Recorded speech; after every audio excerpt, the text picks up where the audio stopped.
क्या हाल चाल है भाइयों। देखो आज आपका भाई आपके लिए एक नया वीडियो लेकर आया है बीम और कॉलम कंस्ट्रक्शन पे।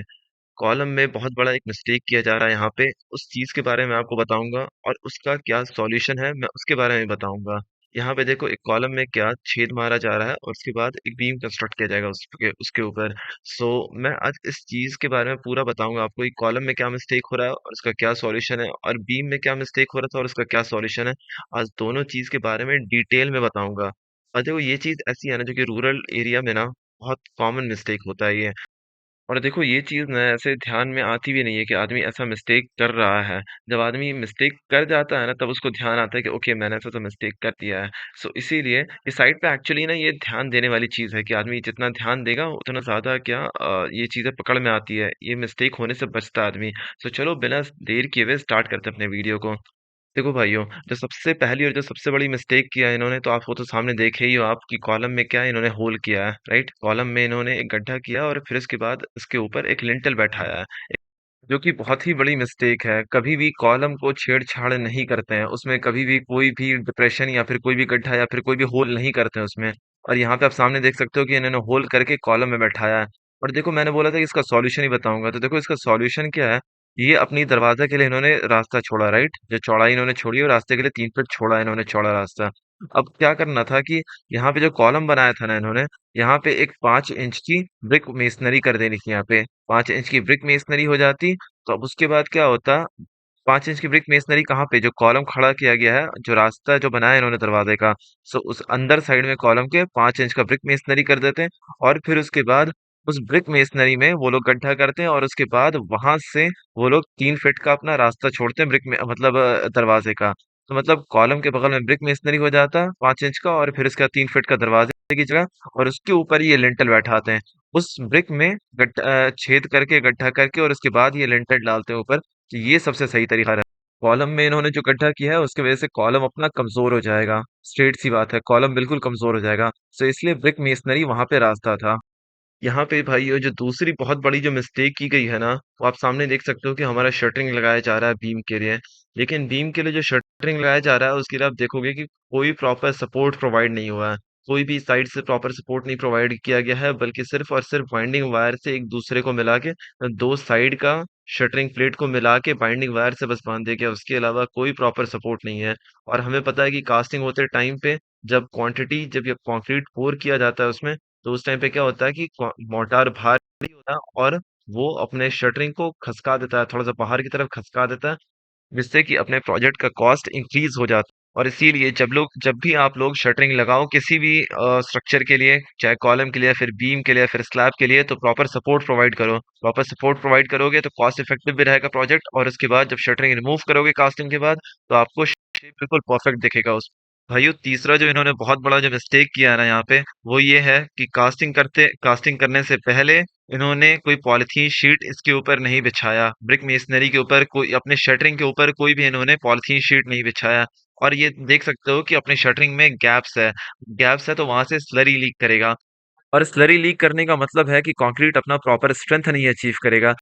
और अगर प्रॉपर स्ट्रेंथ नहीं अचीव करेगा तो वो प्रॉपरली पूरा लोड बियर नहीं कर पाएगा। एक तो वो हो गया पहली फिर दूसरा परेशानी क्या होता है कि जब स्लरी लीक कर जाता है तो इसकी वजह से क्या होता है, हीट ऑफ हाइड्रेशन जो होता है वो ज्यादा होने लगता है कंक्रीट में, और उसकी वजह से कंक्रीट सरफेस पे श्रिंकेज क्रैकिंग जल्दी दिखने लगता है। सो एक दूसरी दिक्कत ये हो जाती है। सो इसलिए हमेशा पॉलिथीन शीट बिछाओ कास्टिंग करने से पहले। इससे अपना स्लरी लीक नहीं होता और इसकी वजह से ये दो परेशानियां नहीं खड़ी होती है। नहीं, चौथी इन्होंने जो बहुत बड़ी मिस्टेक किया ना भाइयों, कि कास्टिंग करने से पहले इन्होंने ब्रिक्स को भिगाया नहीं है। ब्रिक्स को इन्होंने वेट नहीं किया है, उसकी वजह से क्या होगा कि जो भी कास्टिंग का जो भी स्लरी है ना वो ब्रिक्स अब्सॉर्ब कर लेगा। अब ब्रिक अब्सॉर्ब करेगा तो वही सेम प्रॉब्लम अराइज होगा। स्लरी लीक करे या फिर ब्रिक अब्सॉर्ब कर ले, यहाँ पे दोनों ही प्रॉब्लम क्रिएट हो रहा है कि एक तो इन्होंने पॉलिथीन शीट नहीं यूज किया है तो उसकी वजह से स्लरी लीक होगा, और फिर दूसरी चीज इन्होंने ब्रिक को भी वेट नहीं किया है और स्लरी और भी ज्यादा अब्सॉर्ब हो जाएगा उसमें। सब इसकी वजह से क्या है कि हीट ऑफ हाइड्रेशन बहुत ही ज्यादा होगा और श्रिंकेज क्रैकिंग आएगा। और श्रिंकेज क्रैकिंग आना है इसका मतलब है कि अपना स्ट्रक्चर कमजोर हो जाना है। तो हमेशा जब भी कास्टिंग करना है ब्रिक मेसनरी पे, अगर कुछ भी इस तरीके का अगर कॉलम या बीम डाला जा रहा है, तो उस टाइम पे कास्टिंग करने से पहले आप ज़रूर से अपने ब्रिक्स को वेट कर लीजिए और अच्छी तरीके से वेट कर लीजिए। ये नहीं कि जैसे कि स्प्रिंकल मारा वाटर का ब्रिक्स पे और हो गया, नहीं, अच्छे से उसको वेट कर लीजिए ताकि वो स्लरी अब्ज़ॉर्ब नहीं करे। भाई वो अपनी 5वीं नंबर की मिस्टेक तो ऐसी मिस्टेक है ना कि अगर साइड्स पे अगर होगा तो सीधे-सीधे बीम फेलियर हो जाएगा। देखो, और इस मिस्टेक में ना मैं आपको 2 मिस्टेक बताऊँगा। इस पॉइंट पे मैं आपको 2 मिस्टेक बताने वाला हूँ। देखो, पहला मिस्टेक क्या है ना कि इन्होंने जो बीम का जो डायमेंशन रखा है ना वो बहुत ही गलत है, बहुत ही गलत है आईएस कोड के हिसाब से। आईएस कोड क्या प्रिस्क्राइब करता है कि बीम का मिनिमम डायमेंशन क्या होना चाहिए, कम से कम डायमेंशन क्या होगा? कम से कम डायमेंशन वो बताता है कि जब आप उसकी चौड़ाई रखो तो कम से कम तो 250 रखो, और उसकी जो डेप्थ रहेगा, जो उसका डेप्थ होगा वो कम से कम तो 300 होना चाहिए, ठीक है? ब्रेथ 225 और डेप्थ 300 लेकिन इन्होंने जो यहाँ पे जो साइड पे जो रखा है यहाँ पे, ब्रेथ तो ठीक है, 225 रखा है इन्होंने, लेकिन जो डेप्थ है ये इन्होंने रख दिया 200 जो कि सरासर गलत है आईएस कोड के हिसाब से। ये मतलब बीम कहीं पे टिकेगा ही नहीं, ये बीम का पक्का बीम फेलियर होना है, शेयर क्रैकिंग आना है इसमें, ये बात फिक्स है। सो इसलिए आप लोग को इस चीज की ध्यान रखनी है कि ऐसी मिस्टेक ना करो आपकी, जहाँ पे डेप्थ कम कर दो अपने ब्रेथ से, चौड़ाई अपनी जो गहराई है, बीम की जो भी गहराई है वो कभी भी चौड़ाई से कम नहीं होनी चाहिए, ये आईएस कोड हमेशा रिकमेंड करता है। देखो, स्टैंडर्ड डायमेंशंस क्या होता है, अगर 225 का अगर चौड़ाई है तो 300 का गहराई होना चाहिए, ठीक है? अगर 300 का अगर आप डेप्थ दे रहे हो, 300 का अगर आप ब्रेथ दे रहे हो, ठीक है, अगर चौड़ाई दे रहे हो 300 का, तो 400 का आप डेप्थ दे दो। अगर 300 का आप चौड़ाई दे रहे हो तो 450 का आप डेप्थ दे दो। तो ये होता है इसका स्टैंडर्ड डायमेंशन। अगर आप 350 का ब्रेथ दे रहे हो यानी चौड़ाई दे रहे हो, तो 600 का आप डेप्थ दे दो। ये होता है इसका स्टैंडर्ड डायमेंशंस।